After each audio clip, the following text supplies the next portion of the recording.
The road to 2000 ELO is officially back, people. And look, for this video today, I'm going to take the commentary in a few different directions. And I think this is probably the best way for all of us to get fully prepared for my new ranked climb. If you're not sure what the road to 2000 ELO is, you see this pack behind me, Star Pack. Generally considered to be the worst pack out of the 5 base packs. I'm going to take this and try to get to 2000 ELO. You start at 1500 ELO. I'm trying to get to 2000. And look, if you lined up like the 10 or 20 best players in the world and asked them, do you think RevGT can get to 2000 ELO with Star Pack? The answers would be no, no, no, no, no, no, no, no, no. So we're here to prove them wrong. So, when I initially started doing this, and by the way, I'll get to the game behind me later.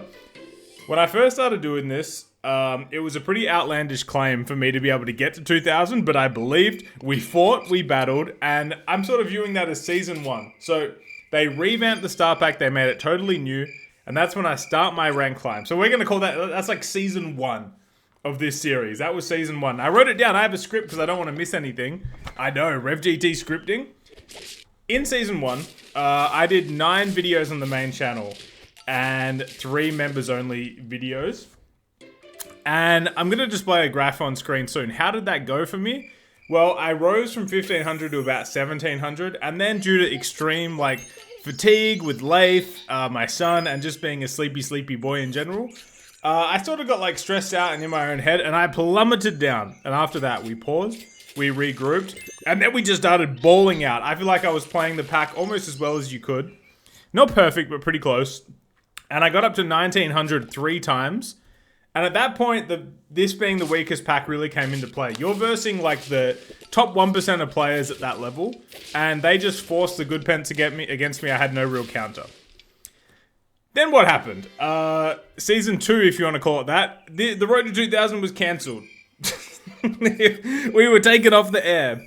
And that was just due to time, a lot of things happening in my personal life.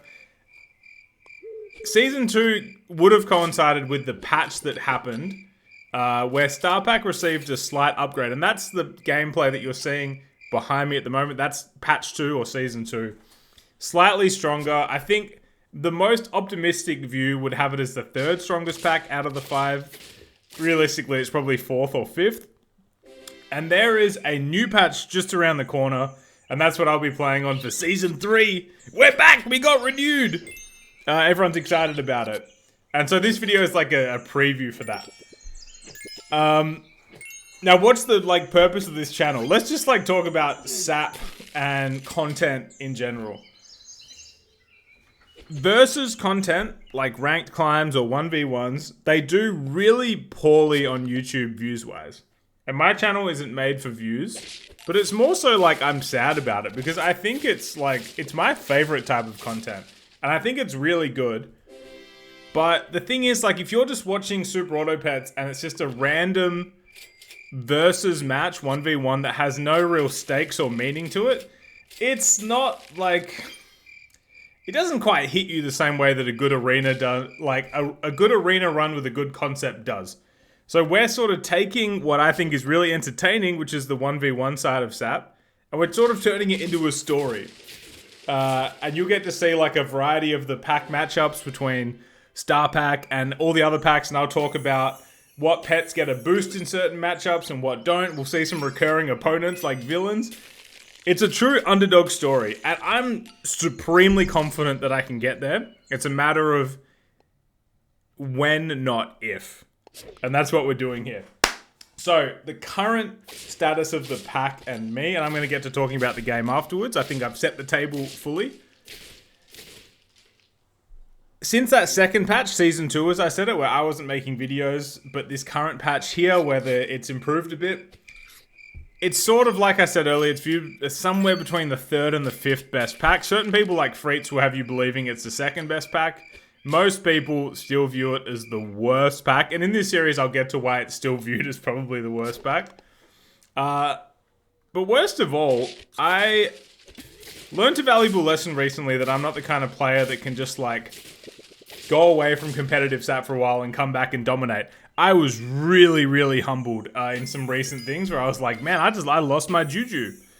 I really did. So you start at 1500 ELO, but I didn't play for a long time, and there's something called ELO decay. If you don't know, if you don't play for a while, your ELO will drop by itself.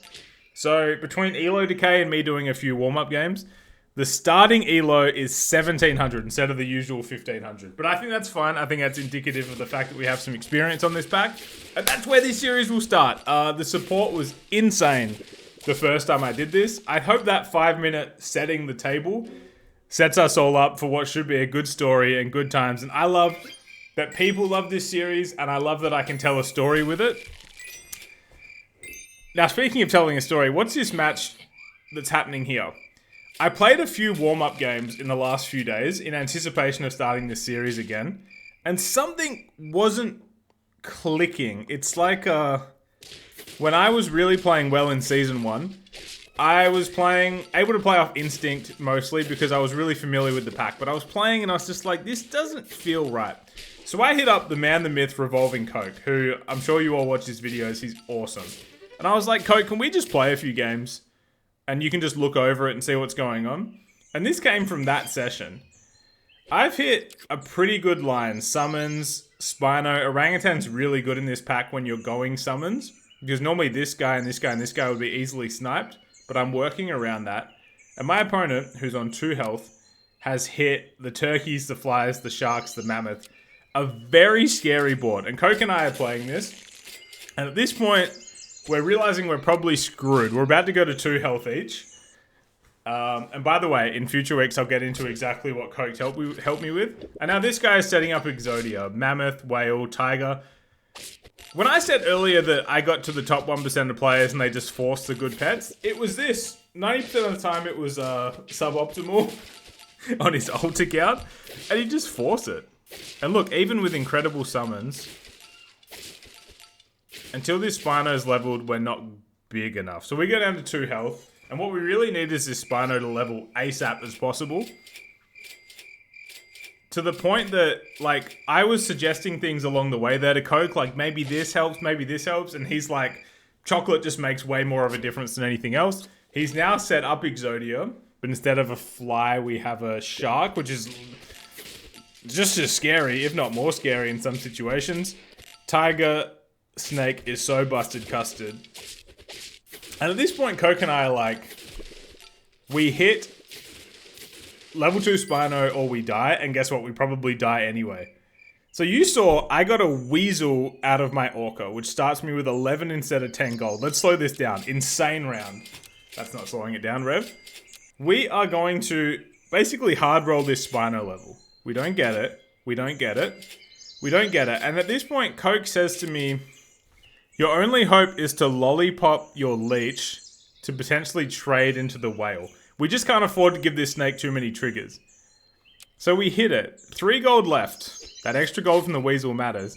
And I say to Coke, seaweed on the leech? He's like, that probably, like, won't do anything, but why not? I think he was actually preferring that I roll for the chocolate, but I go in. We're on lethal. Have a look at this battle. Snake triggers. Orangutan on 1 health. Orca on 5. The sea urchin takes 5 health off of this snake. Spino stays alive on 1 health. And the sea urchin dropping the health means we trade there. We still are probably going to lose. We hit another sea urchin. I think we probably, yeah, we were drawing anyway, but insane draw. We stay alive. At this point, Coke and I are getting giddy? We're getting giddy in the phone call.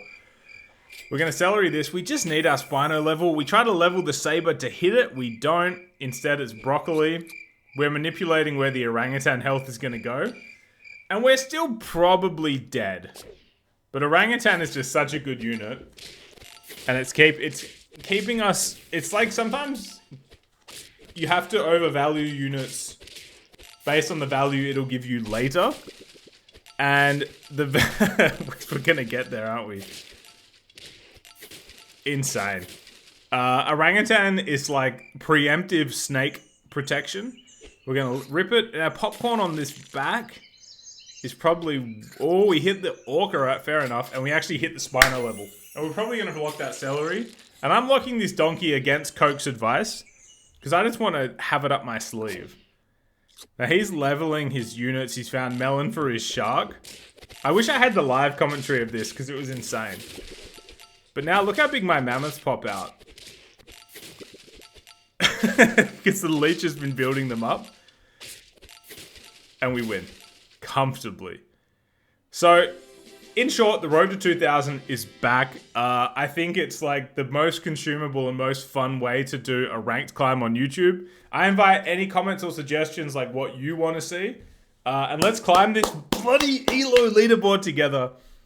And let's hit 2000. Hopefully in this season, season 3. Goodbye, people.